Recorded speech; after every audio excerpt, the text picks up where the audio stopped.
Alrighty guys, so when you're setting up for a barbell back squat, you want to make sure that the barbell is set up so that you don't actually have to stand up on your tippy toes to be able to get the barbell off. So right now, this height is way below my shoulder height, so I actually need to take it down. In most gyms, these barbells are 20 kilos. Sometimes some gyms, they may be, I think I better go a little bit lower. You'd rather this set up so it's a little bit lower and you actually have to get it up off it rather than having to stand up on your tippy toes. Most of the barbells in these kind of areas in most gyms are 20 kilos, sometimes they may be 15, so that you're aware. Now that that's like that, it's underneath my shoulder height, which is the perfect height to be able to do my back squat.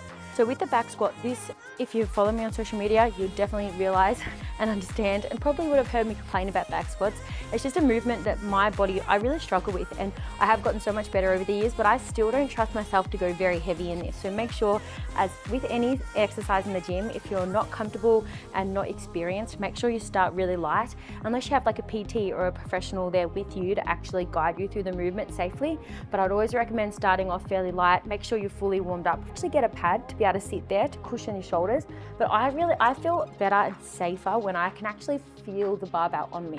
Each to their own, everyone's different, depending on what you prefer. So from here, you're just gonna set it up so that you're nice and middle, like so you're actually in the middle of the bar, so that you're nice and even on each side. And then you're going to stand up, embrace your core as you get that off the rack, especially if there's weights on it, because it's then gonna be fairly heavy. You're gonna set up, depending on your mobility, I actually have to set up for my back squat with my feet a bit wider than most people. So most people are around about hip distance apart with your feet. Your toes are either going to be facing forward or slightly out to the side. Whatever way your feet, your toes are facing, that's what way your knees should track.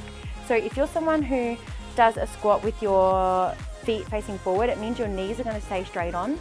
If you're someone like me, I have them slightly apart, and I have my feet actually apart a little bit more, but I have my toes pointed out, which means my knees track in that same angle as my toes are going, just to protect your knees.